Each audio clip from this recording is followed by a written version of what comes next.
Any of your friends or African Americans have you encountered? Like, are they excited about coming to Kenya? The people that I meet, let me say people that I don't know come to Kenya. So Yes, everybody I knew growing up, nobody's coming to visit me. Okay. Wow. I don't think they are. No. It's usually that way for most expats. Yeah. Yeah. Yeah. And why don't It's they always want to? strangers you meet. Oh, interesting. So how come your family doesn't want to come visit you? Well, my family may be them. Okay. They haven't done it yet. Yeah. So, yeah, it still stands true. Okay. Okay. Greatness.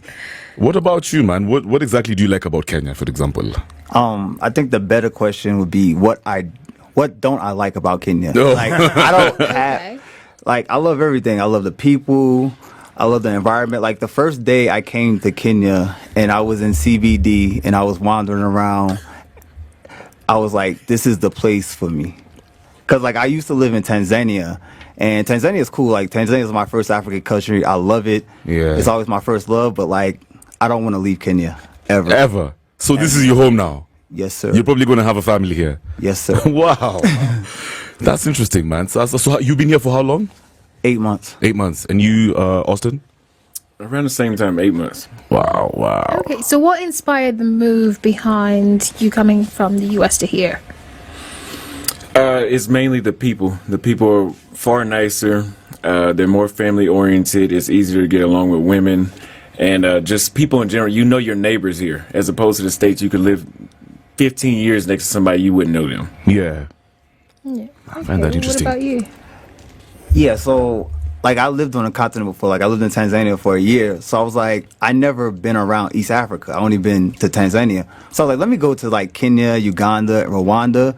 And soon as I came to Kenya, I was like, I couldn't stop thinking about this place. Cause like I always wanted to live in Africa. I don't know. It was like some type of calling for me. Like I can't explain it. Yeah. But I always wanted to come back here. And it's just like Kenya, it just stole my heart. Like it's like an energy.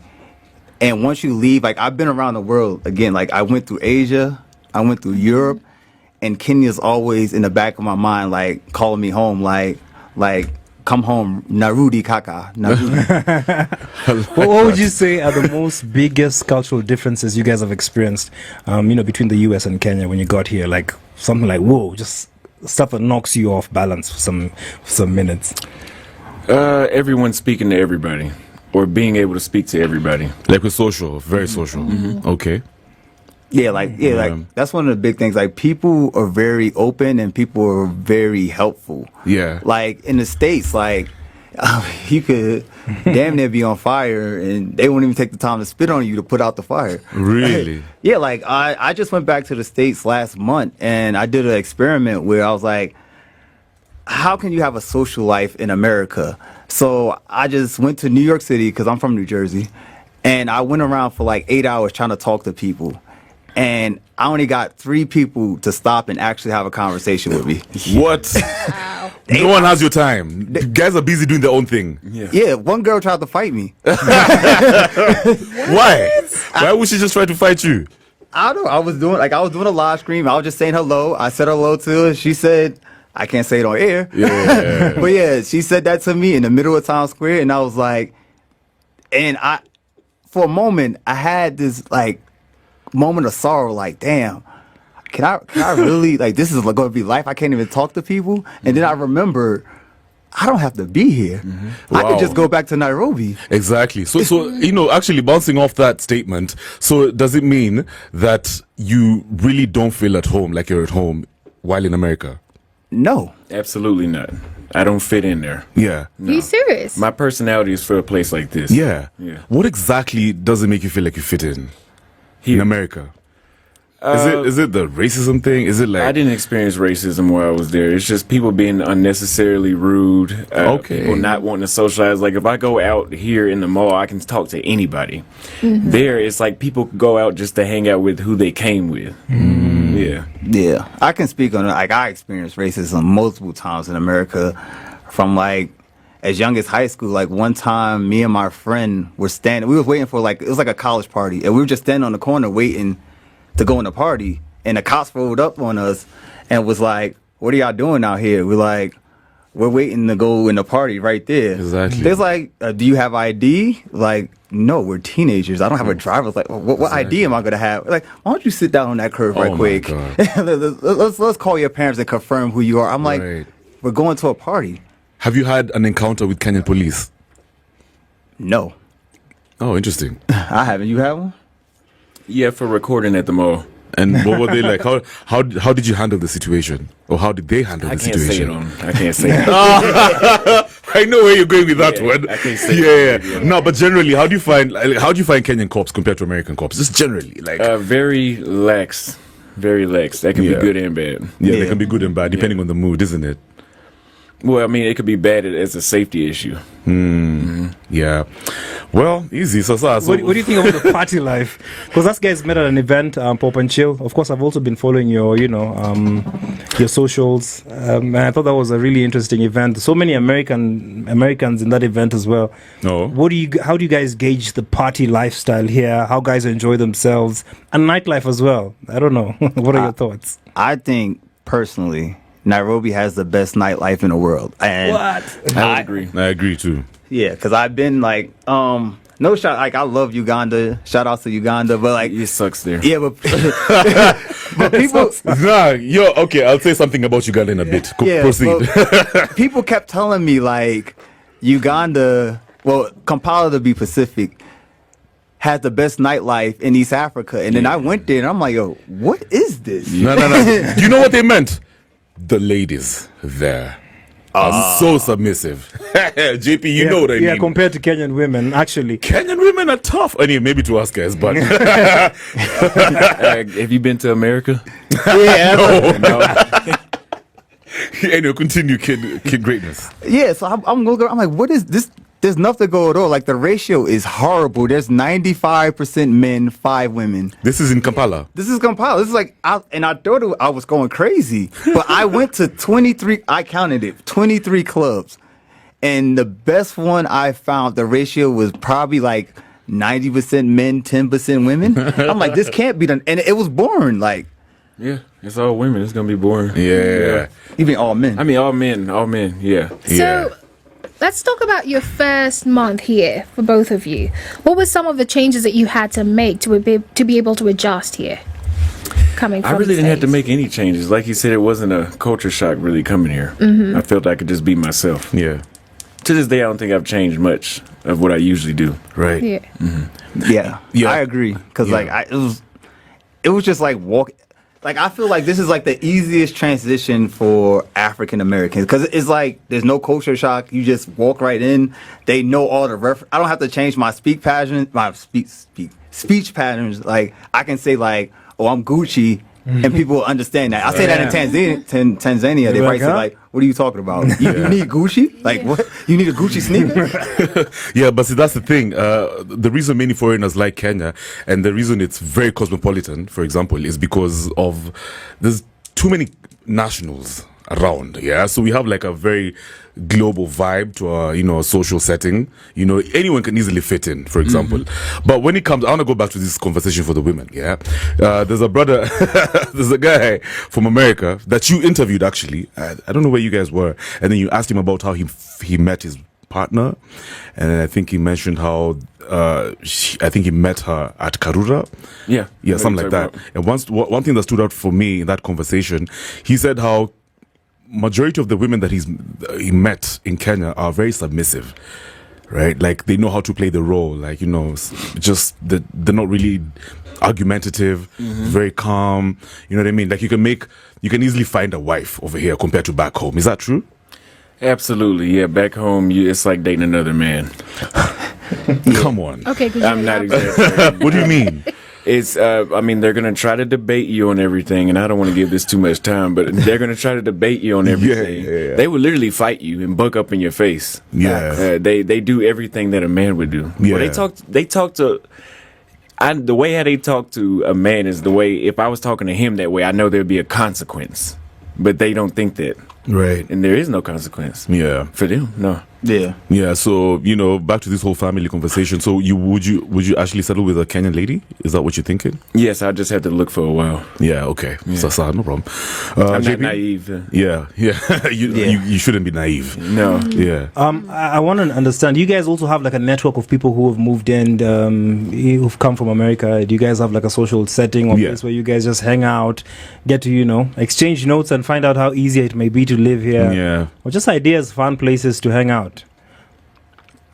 Yeah, we got like a group of guys, a great group of guys that come together. We share tips and tricks about how to navigate, because there is a little bit of a learning process. Like once you want to live here, like visiting here is good, but like finding like the best area to stay and all that. So we have a group, and if somebody wants to look out to that group, they can link up with us. But yeah, it's a good. The thing about it here is like,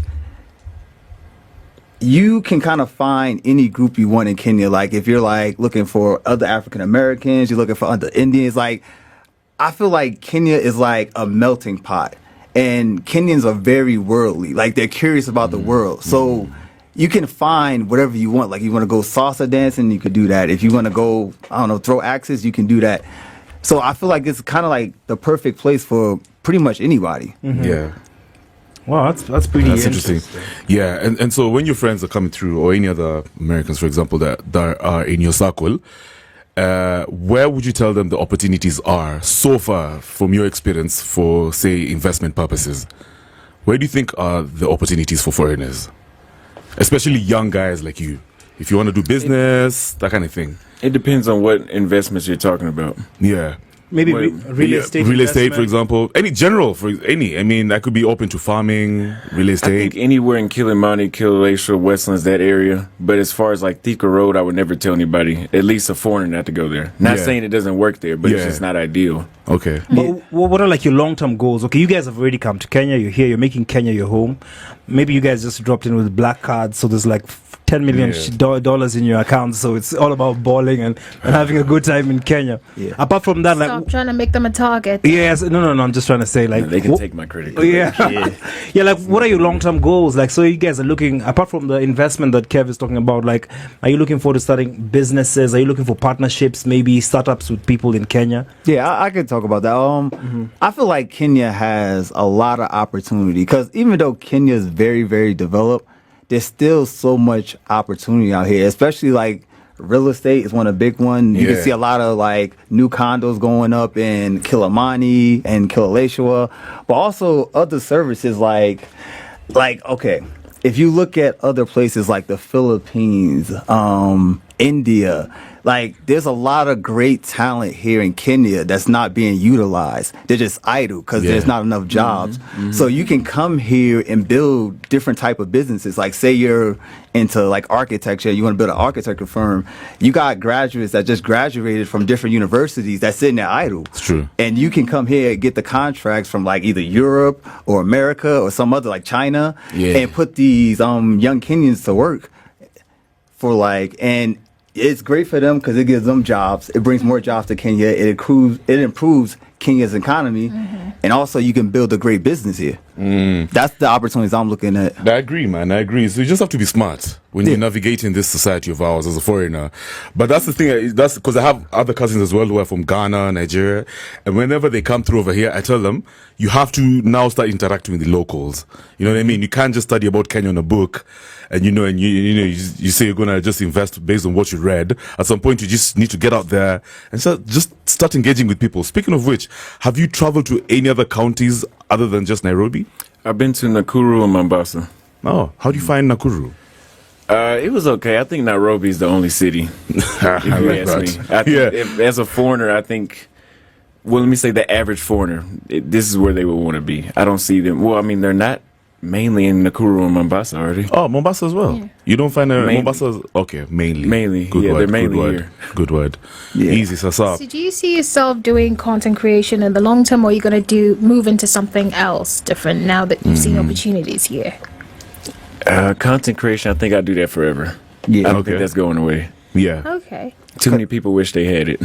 And what about your content? Are you just going to talk about the whole Kenya thing? Because I know you talk about Kenya, how you love it a lot. Yeah. So are you going to diversify your content maybe? I Creatively? have a few other countries I'll repeat this in, but I'll still live here. So if someone wanted to do a collaboration with you guys, what were your handles?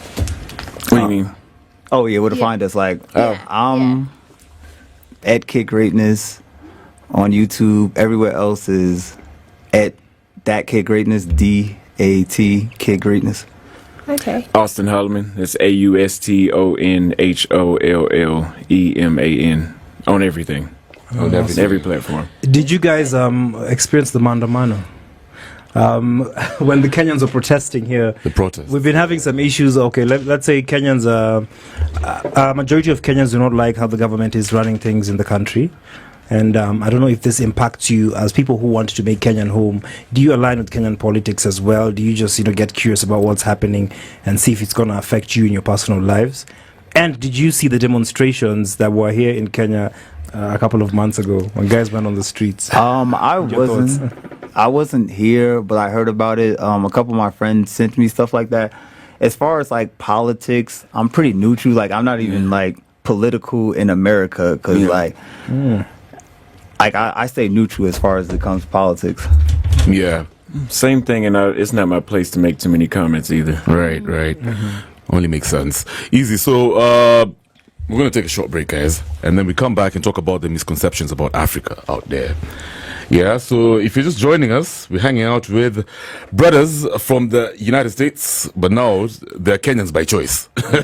This is Austin Holman and Bobby Kid Greatness. Cheers! It's all about navigating a new culture, traditions, lifestyle, and dating in the 254. So, Sawa, right now, it's 1:45 Good evening and happy holidays. More of the classics and the hits you love. 94.4 Spice FM, Nairobi.